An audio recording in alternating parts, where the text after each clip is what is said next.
Welcome everyone to Double Album December Year 2! I'm Abby, and my main series, Vinyl Monday, is the who, what, when, where, why, and how do I feel about classic albums in my collection. However, not that. This is my annual mini-series in which I put myself through the ringer covering 3 double albums in 3 weeks. It's your album review advent calendar, a thank you for a wonderful year of Vinyl Mondaying. But if deep dives aren't your thing, don't worry. I make 60-second versions of all of my videos here on my channel, over on my Instagram, as well as TikTok. If you missed the White Light White Heat Vinyl Monday and the announcement in that video, this is your reminder that you won't be seeing me again until next Friday, the 13th. Once you see what these last few albums I'm covering this year are, you will know exactly why I'm taking this Vinyl Monday off. But don't worry, after this little blip in the radar, we are full steam ahead on Vinyl Monday through the rest of the year. If you'll remember from my 2023 year in reviews, I got into our band in question pretty immediately after concluding production on last year's double album, December. I had just finished writing the Blonde on Blonde episode when a huge storm hit, my power went out, and I wrapped Christmas presents in the dark to today's album. I have been meaning to talk about this record and this band for a whole year now, and I finally get to do it. This is also only the second 80s album I've ever featured on my channel. This week's album is Sonic Youth, Daydream Nation. Congrats if you guessed this one. Remember, if you want to play along, all you gotta do is check out my community tab. That's where I post hints to next week's album, I make announcements, I host polls. You can find all of that on my channel. And if you so choose, you can always read the written version of my reviews on my website, linked in the description. Alright, let's take the plastic off. This was the first Sonic Youth record I ran out and bought from a little place called Disc and Dat. You Vinyl Monday diehards will recognize this place as the storefront on the Vinyl Monday Favorites playlist cover. The rest of you might take interest in Disc and Dat's location. Bethel, Connecticut. Yeah, I'd just gone to the Met with one of my buddies from college. We were passing through there on the way back from New York. It was a total spur of the moment stop. I got this really great latte from this coffee shop, and then we hit up Disc and Dat, and I just about cleaned out the place of their Sonic Youth. Lo and behold, I find out from the guy at the counter Thurston Moore is from there. Anyway, let's talk about this cover art. You know me and art as album art, so of course I clocked Daydream Nation's cover. From Gerard Richter's painting, Emma, please forgive me for my terrible pronunciation of this German word. I'm gonna try my best. Katze?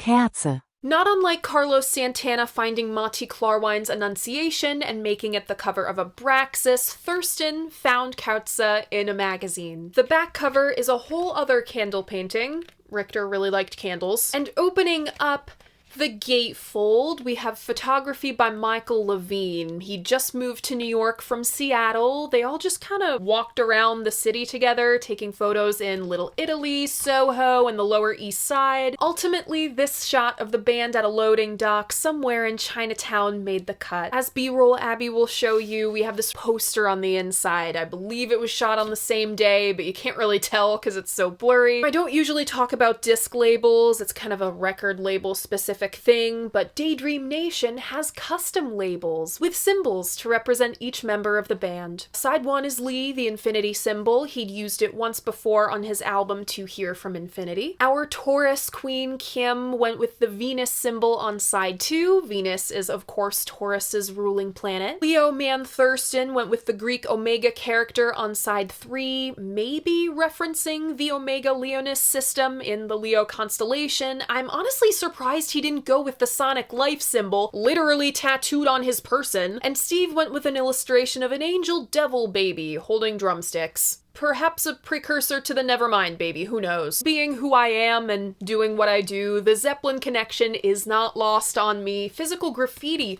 was one of the reasons Daydream Nation is a double album in the first place, as was Trout mask replica.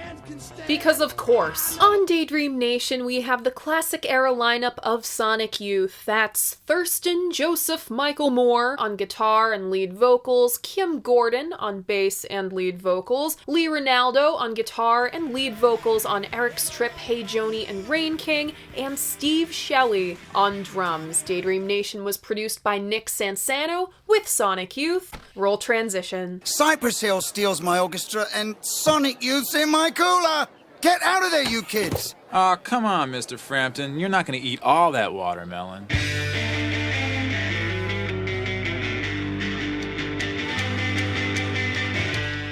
We're gonna get it all out of our systems now, okay? Ready? Say it with me, kids. Nardwar, Nardwar, Nardwar. Affair, affair, Nardwar. Are we good? We can be normal in this comments section now? Okay, let's go. The beginnings of Daydream Nation took shape around Sonic Youth's first shows in America since their tour to support Evil 2 albums ago. You can hear the bones of this stuff on the bootleg from their show at CBGB's on June 24th, 1988. The lyrics aren't totally there. There's a lot of yelping, improvising, and gibberish. They also hadn't worked out who's singing what. Thurston notably sings Cross the Breeze, but the music is there. Teenage Riot, the first song written for Daydream Nation, is almost fully formed. It already sounds huge, and it's remarkable how fully formed it is from the jump. There is some evolution still to be made. It's not going to sound the same here as it does on the album or on a bootleg like this, live at Liberty Lunch. I got this at a record fair for like $25. But the big thing is, these songs aren't just song and noise. They go from song to noise and back again. It's almost conventional? Across these few years of recordings, 86 through 88, you hear something in the air shifting. It started with Expressway on Evil.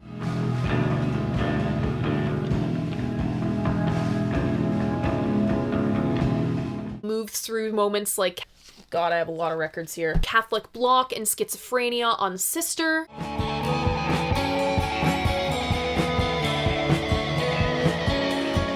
And it's about to come to a head.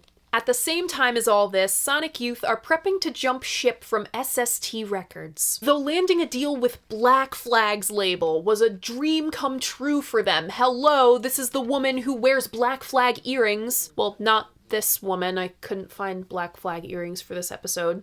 I really want a pair of Black Flag earrings. Through touring for Sister, the dream turned sour. In Thurston's Sonic Life, one of 3 books I read for this episode, thank you so much to my best friend Jack for sharing the other 2 with me, Thurston describes the frustration of SST's limited distribution. Sonic Youth were playing more new territories than ever, hitting Japan, Australia, even the Soviet Union by the end of '88. But Thurston would hit up the local record store, as he did at every tour stop. He's a voracious collector, only to find that they didn't carry Sonic Youth albums. As you can imagine, it's kind of hard to make ends meet as a working musician when stores don't carry your records. Also kind of hard if your label is falling behind on paying out your royalties, which is also happening with SST. That money was instead going to keeping the label's less successful acts afloat. Not cool, man. Sonic Youth's relationship with their label deteriorated to the point that they put their lawyer's letter to the label in the first issue of Sonic Death, and Thurston changed the label's name to Kitty Poo Records.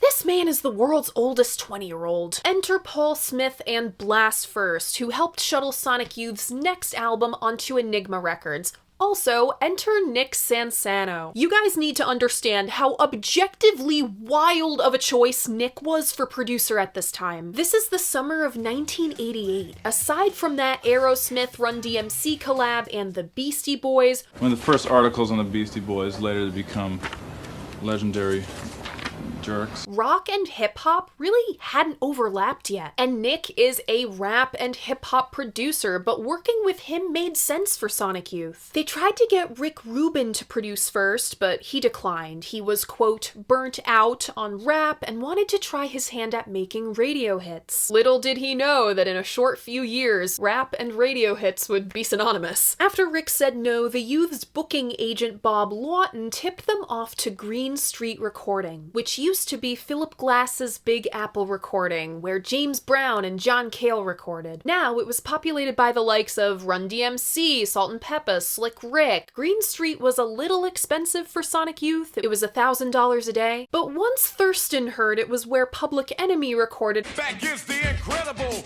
rhyme animal, the uncannibal thief. Public Enemy #1. fuck a budget he sold. Everyone's in different places musically right now. In my opinion, it's part of what made Sonic Youth work. Clearly Thurston's on a hip-hop kick, see the Sonic Youth side project named after Madonna, and his rap alter ego, the Royal Tough Titty. That's a crap! Where's the hidden camera? And getting into glam metal like Slayer. A marked change from his avant-garde leanings, Lee's discovered Bob Dylan and Joni Mitchell. Hence, Hey Joni. The song itself has nothing to do with Joni, though. Her name is just the first Lee thought of. And Steve was listening to country and the blues. As for Kim, she'd already gone through like all of these musical phases when she was a teen. About writing The Sprawl, she said, quote, "I was thinking back on what it felt like being a teenager in Southern California, paralyzed by the still, unending sprawl of LA, feeling all alone on the sidewalk, the pavement's plainness so dull and ugly it almost made me nauseous. The sun and good weather so assembly line unchanging it made my whole body tense." Neil Young was in the mix too, specifically his 1975 LP Tonight's the Night. The song Candle twists Tonight's the Night into Tonight's the Day. Now, Thurston said Daydream Nation sessions established how the band approached songwriting moving forward. Someone would bring in an idea, usually just a riff or an outline of lyrics, and they'd jam the old-fashioned way. Quote, "We moved in and out of one another's melodic concepts. A true group-minded approach to composition." Simple as it sounds, this was new for Sonic Youth. Friends of the band, including Black Flag frontman Henry Rollins, praised the improvisations the band indulged in live. This incredible kinetic energy just hadn't been captured on record yet. Something about this tipped off Thurston in particular. He goes on a writing spree. Steve said, quote, "The songs were all growing these long intros and long outros with a long jam in the middle. All the new songs were long songs. It got to a point where we knew it wouldn't all fit on one LP, that it was gonna be a double album." Kim doesn't think there was a change in the writing process. Quote, "The way the band composed songs was pretty much always the same. Thurston or Lee would usually sing the poppy, more melodic things from riffs one of them wrote. I sang the weirder, more abstract things that came out of all of us playing together and rearranging until everything gelled." So why'd Kim come up with the more spoken word stuff? It's just what her voice warranted. Or lack thereof, as she says. Quote, "I've never thought of myself as a singer with a good voice, or even as a musician." I have done a lot of other things, and I don't actually think of myself as a musician. So, you no longer do? Well, I never really did. When punk rock happened, a lot of people got involved with playing music. Yeah. Suddenly, you were like kind of thrown into this situation. You know, you were drawn in Right. to this like exciting time and what was happening. And a lot of people became involved with bands and it took them somewhere, and Yeah. they didn't start out as musicians. As for the recording process, Nick had no idea what he was getting into, but he was excited, even more so when he saw each member show up with like 12 guitars each. Recording a rock band in what was essentially one great big open room was a challenge. Quote, "I was young and knew that we were in the wrong type of place to do what we were doing, that we didn't have enough money, but we were pulling it off nonetheless. I never said no to overloading things, combining things, processing things. If you are open-minded and tasteful, you can stretch the envelope as far as you wish." The album's working title for a decent amount of production was Tonight's the Day, up until about when Hyperstation was written. As soon as that line entered the conversation, it was unanimous. It was too good not to be the title. The track listing of Daydream Nation goes as follows.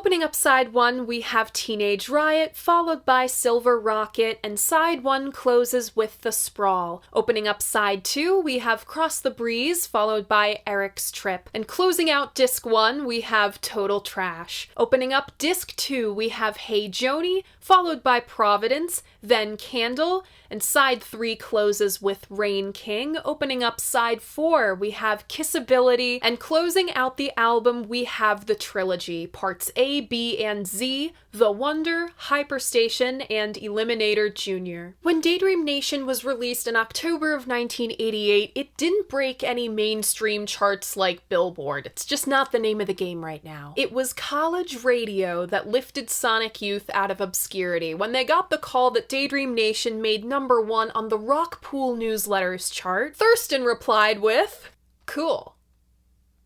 What happens when we reach number 0? I don't know, sweetheart. Whatever happens when you rip the tag off a mattress. Now, given my area of focus, it is very rare I get to talk about music videos. There is one for Silver Rocket. That performance is slightly different than the one we hear on the record, but the video in question today is for Teenage Riot. Lee and Thurston put together the Teenage Riot video from random clips from their VHS tape collections and footage Richard Kern took of them jamming in his apartment. Quote, "Neither of those videos cost more than $25 to make. Must have been nice considering they dropped 30 grand on recording Daydream Nation. Quote, MTV wouldn't show them as part of their regular programming." This is what Thurston was saying about both the Teenage Riot and Addicted to Love videos. But now they've come to us, asking us to make a video they can show. So we're working on that. That, of course, was the visual album for Goo. As far as critical reception of Daydream Nation goes, all I really need to share are a few select sentences from Paul Oldfield's review for Melody Maker. They are few, but they are potent.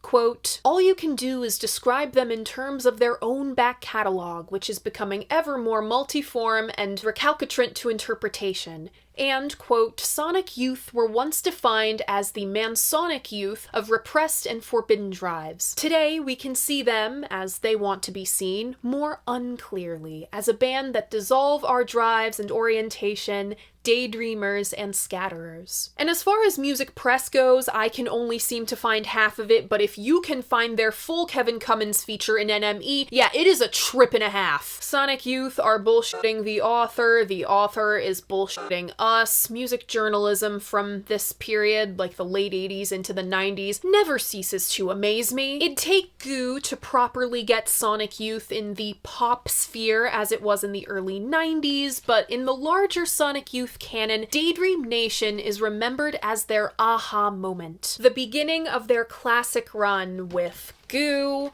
Dirty, Experimental Jet Set, and concluding with Washing Machine. Daydream Nation is one of Rolling Stone's 500 greatest albums of all time. Man, I seem to cover a lot of those. Ranked at number 171, it's preserved in the Library of Congress as a culturally significant recording. As for the candle painting, it sold at auction for a whopping $16 million! That makes the 2.5 mil the Layla painting went for look like pocket change. So if the critics and press back then were particularly useless, we must defect to now. What do I think of Daydream Nation?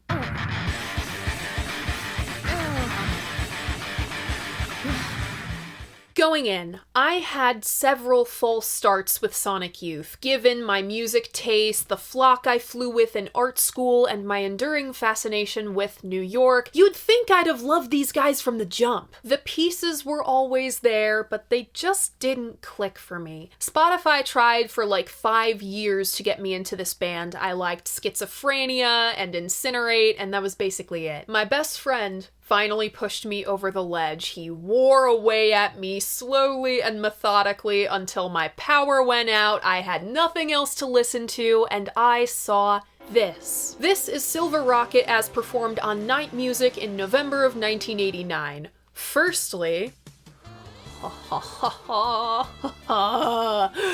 where have you been all my life? Listen.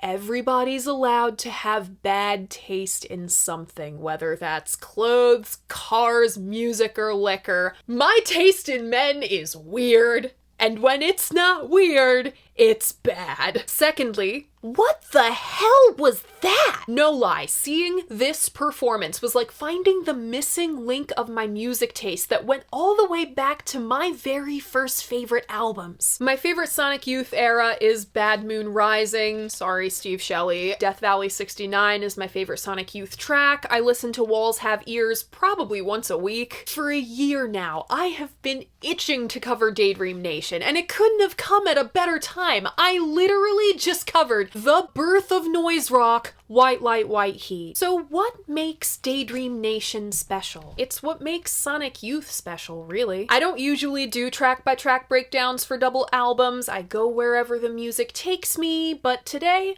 our journey happens to be fairly linear. Great albums have a 3 or 4 track run to start. The White Album has Back in the USSR, Dear Prudence and Glass Onion. Deja Vu has Carry On, Teach Your Children, Almost Cut My Hair, and Helpless. American Beauty has Box of Rain, Friend of the Devil, Sugar Magnolia, and Operator. Ladies and gentlemen, Daydream Nation has a 4-track run. Am I a little miffed that it's broken up across 2 sides? Yes, such are the limits of the physical format. Furthermore, great albums are helped along by great openers. Abbey Road has Come Together. Blue has All I Want. Let It Bleed has Gimme Shelter. In the Court of the Crimson King has 21st Century Schizoid Man. Not only is side 1 of Daydream Nation indisputable, sides 1 and 4 are the strongest in my opinion, not only does that first side have 3/4 of a 4-track run, it's got one of the all-time great album openers. Picture this. You've just brought your brand spanking new copy of Daydream Nation home, rush up to your room, break it out of the shrink wrap, excited to put disc 1 on the platter, and you drop the needle to this.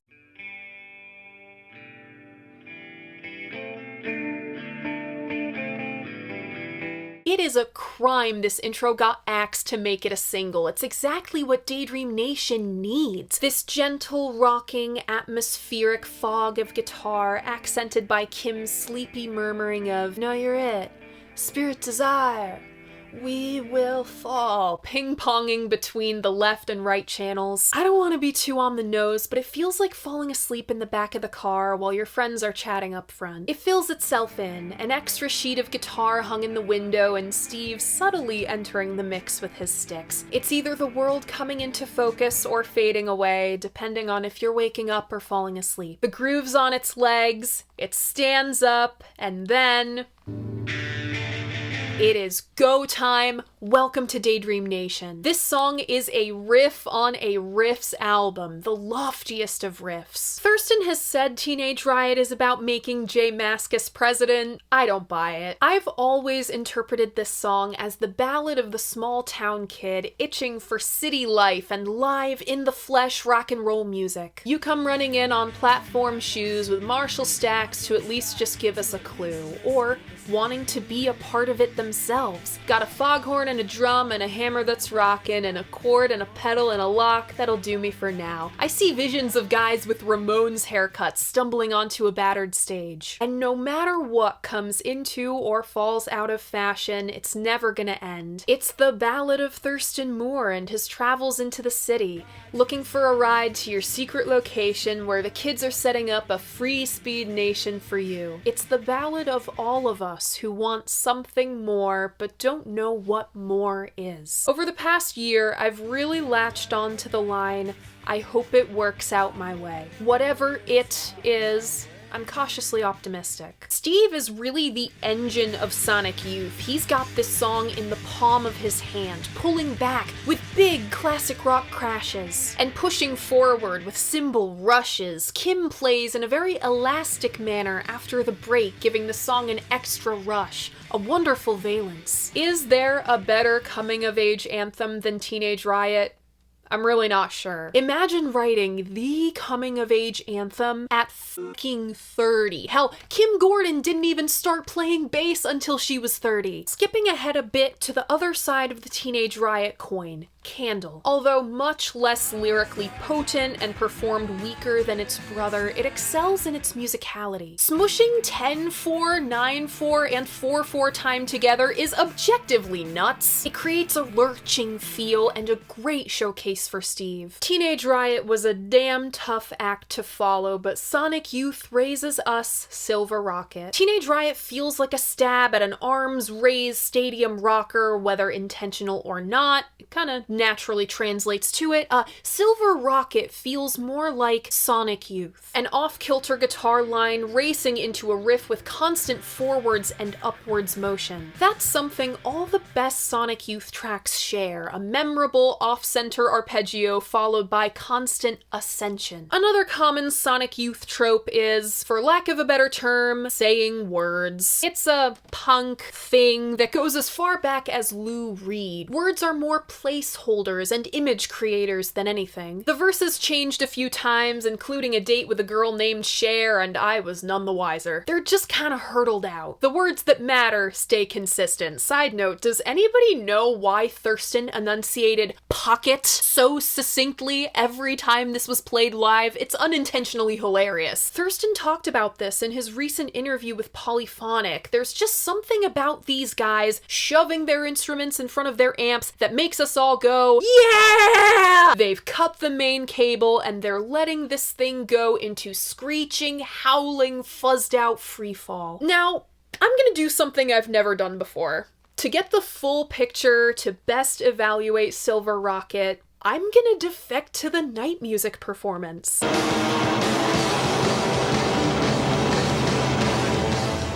There are two things I want you to make note of. Number one, once again, Steve's got this thing in the palm of his hand, controlling the tone. This movement of Silver Rocket would be amorphous if not for him. He's the skeleton and the center of gravity. And number two,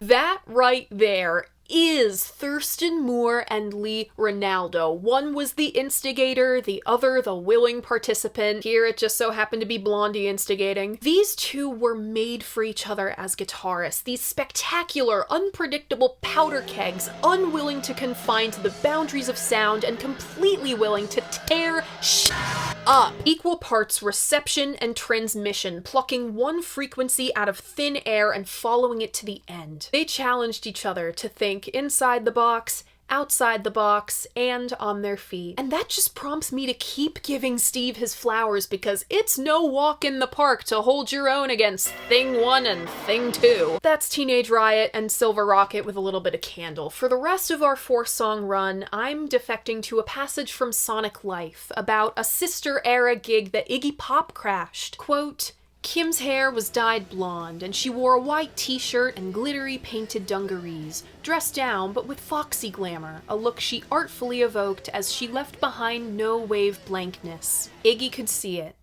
I could see he could see it. A lot of critics are hesitant to reference Kim Gordon's sex appeal because most critics are men and it's a little hard to pinpoint for them. Daydream Nation is so special because around this time, Kim Gordon became Kim Gordon. We saw it with Fleetwood Mac. Stevie's stage presence became the spirit of Fleetwood Mac. Full moons, black capes, and love songs. Sonic Youth had always had the potent and essential presence of Kim, and Daydream Nation was around the time she came into her own as a performer. It's the look, the attitude, the aloof, the unflappable, the quiet fierceness, the air of being completely comfortable in her skin. Even those who went into Sonic Youth gigs not being particularly attracted to Kim came out with huge crushes on her. There is nothing more alluring than confidence, or even just the mantle of confidence. That's the spirit of Sonic Youth. I love that happened, by the way. When are women in their 30s and 40s afforded, well, anything in rock and roll, let alone being the face of a whole movement of rock and roll? And in the 1980s and 90s, no less, when music press was more misogynistic and gross than it is now, Kim commanded that respect and paved the way for so many women in rock to follow. I've only become sort of conscious of being a role model for other girls just lately, you know, in the past year, just because every now and then a girl will come up to me and say, I really like seeing you on stage, it means a lot to me, or so. I mean, I guess the more varying role models, the better, really is. The Sprawl and Cross the Breeze beg for Kim to sing them. That voice is instantly recognizable. The detached talk sing that has us begging to sit at the artsy kids table and be part of that conversation. If only we could be bored in LA, harsh Sunset Strip lights and barraged with advertisements, hip to Joni Mitchell since freaking birth. Of course, the music is special too. I caught the VU-esque tambourine on Sprawl. How tenuous and harrowing. I keep wanting to say Catch the Breeze. My slow dive girly is showing. How tenuous and harrowing Cross the Breeze feels behind cries of and who else to sing Kissability? It'd feel ridiculous and insincere without her. What topsy-turvy land are we living in, where I'm using the word sincere in a Sonic Youth album review? I'm shocked that Kissability has flown under the radar for as long as it has, especially after the hashtag #MeToo movement of the late 2010s and Lana Del Rey deep cut Put Me in a Movie going viral on TikTok. Look into my eyes. Don't you trust me? You're so good. You could go far.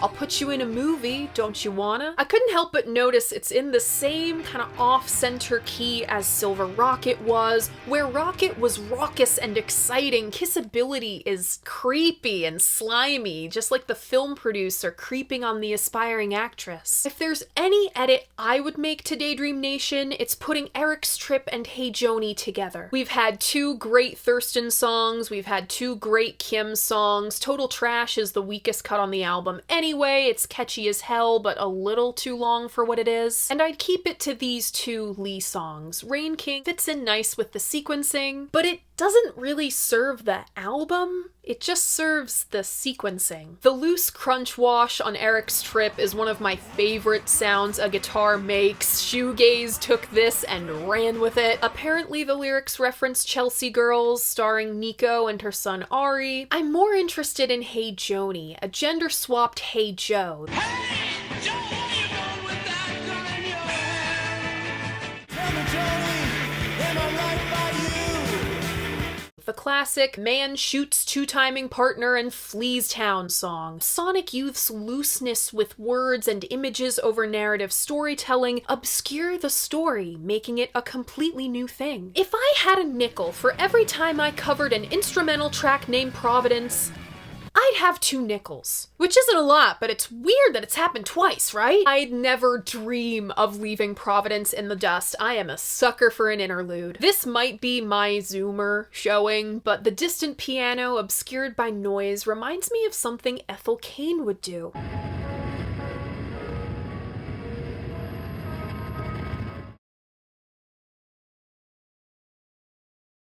Ease between Hey Joni and Candle, not where I'd put this thing in the sequencing, but it works. There's nothing more double album than a full side epic, or in this case, almost full side. Sonic Youth gave us the full bombastic double album treatment with just that. Parts A, B, and Z of the trilogy, named after the parts of DNA. The Wonder is a proto-Titanium expose romp, sounding more dire than its younger brother. Thurston is clinging onto the melody for dear life amidst dissonant guitars and tumbling bass. This has to be an all-time great moment for Steve. He's slightly ahead of the loose-axled brakes-failed drive. He's the propulsion of this hectic thing that cannot slow, until it mellows into hyperstation, an overstimulated sensory shutdown. Smashed up against a car at 3 a.m., the kids dressed up for basketball beat me in my head. There's bum trash in my hall and my place is ripped. I totaled another amp, I'm calling in sick. It's an anthem in a vacuum on a hyperstation.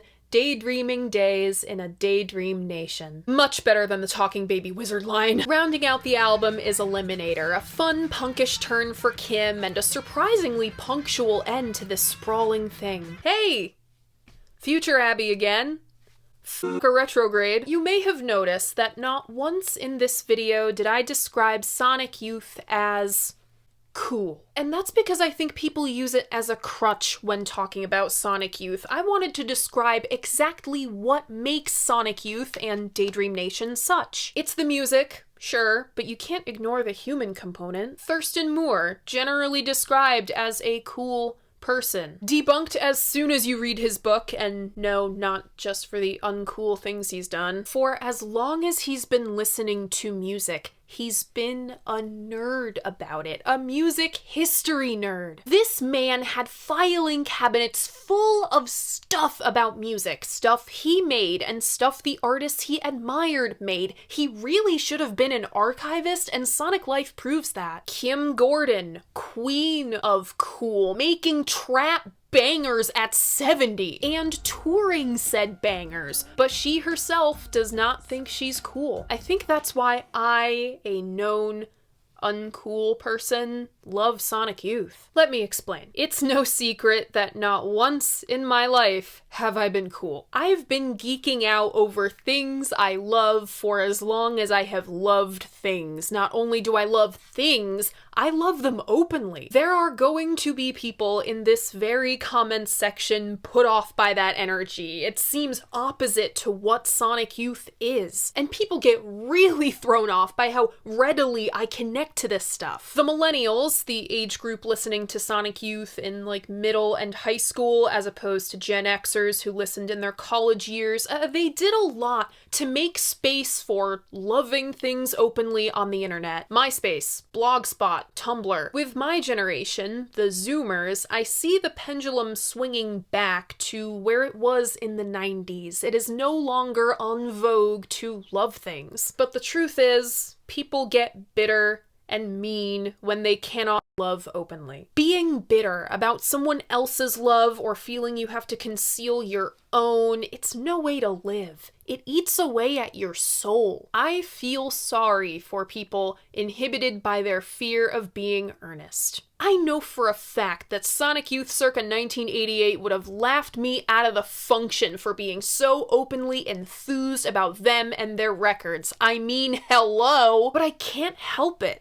Sonic Youth, Daydream Nation, Teenage Riot, and Silver Rocket in particular, as you've heard, just do it for me. These guys were doing stuff no one else was doing in the late 80s and making it so easy to dig. 1 foot on the ground, 1 foot in the infinite. On top of that, they had this amazing stage presence. Kim Gordon, the dragon soul of Sonic Youth, the very spirit of it, diluted to 100 proof, equally intuitive and reactive. Lee Ronaldo, a mad scientist of sound, conductor of a one-man guitar orchestra. Thurston Moore, not a rock god, but a rock titan, wielding his guitar like a lightning bolt. And Steve Shelley, the belly of the four-headed beast. This energy wouldn't move anywhere without him. I would have killed to have these four blow out my eardrums in person. Sonic Youth immersed themselves in it, both on record and on stage. That could have only been done this way by this bunch of people. Through Daydream Nation, I can dip my toe in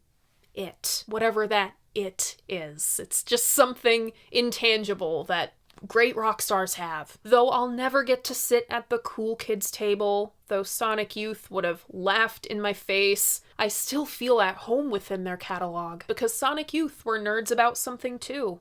About whatever energy surrounds a band, about great bands, about sound and shaping it in ways that could never be replicated. This stuff rarely sounded the same way twice. It's why Sonic Youth are the Grateful Dead for insufferable people. Hi, it's me, I'm insufferable people. You probably are too. Sonic Youth were conduits of the raucous, electric, unifying, beautiful energy which connects all of us who love music. That's the root of cool, not bringing down someone who expresses their reverence openly. That's what I think of Sonic Youth. As for Daydream Nation, it's kind of a paradox. A tight double album, concise in form but expansive in format and sound. That's a tough balance to strike. Tough as being avant-garde and mainstream. Tough as walking a tightrope in shades. But what a thrill it is to hear and watch. I haven't felt this enthusiasm for a band since, well, you know. And wouldn't you know it, Sonic Youth named themselves after Sonic Smith. Thank you to my best friend for finally breaking me down and making me give Daydream Nation a chance. College me was stupid. She just wanted to be cool without knowing what cool really was. The only true currency in this bankrupt world is what you share with someone else when you're uncool. Daydream Nation stands as perhaps the album that put alt-rock under the magnifying glass. All the more remarkable considering it's a double album, maybe the most un-alt thing you could do at this time. The only other double album made by a group of similar standing is, I don't know, the Minutemen? That term, alt-rock, has carried many definitions over the years. It's kind of become a dirty word now. But with Daydream Nation, Sonic Youth forced the alt-rock door open. For better or for worse, they got major label eyeballs on the genre. Things were already brewing under the surface. Thurston likened Green River splintering into Mudhoney and Pearl Jam to the Sex Pistols releasing Anarchy in the UK. It was kind of the warning flare that things were changing. The group to blow the door right off the hinges was Nirvana, but that's a story for another episode. What's for sure better is what Sonic Youth did with Daydream Nation musically. Paul Oldfield was right. This was the album that elevated Sonic Youth to a place where the only thing you could really compare them to was themselves. It takes some time to marinate, and the course isn't exactly the same anymore, but with these 70-something minutes, Sonic Youth steered rock and roll in the direction it's been in for the past 30+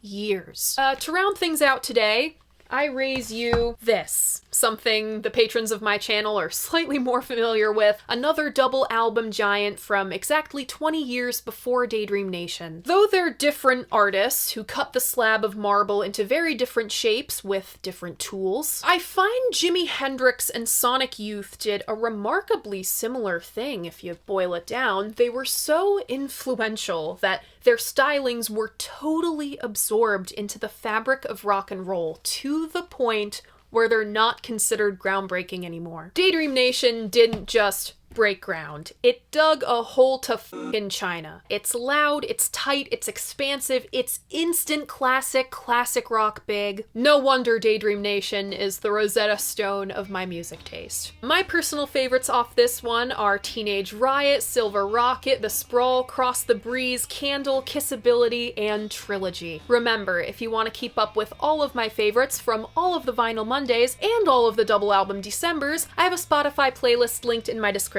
I update it every week. And that's it! That is Double Album December Year 2 Part 1. That is Daydream Nation. What do you think of this album? What do you think of Sonic Youth? Leave a comment letting me know. I love hearing what you guys have to say about albums that I love. And remember, despite what some guy on the internet says, your opinion matters. If you like what I do here, you should like this video and subscribe to my channel. I post new episodes of Vinyl Monday every Monday at 11, except for this one. I am taking my break. You'll be seeing me again a week from today, Friday, December 13th, for Double Album December Part 2. Thank you so much for watching, and I'll see you guys next week. Bye!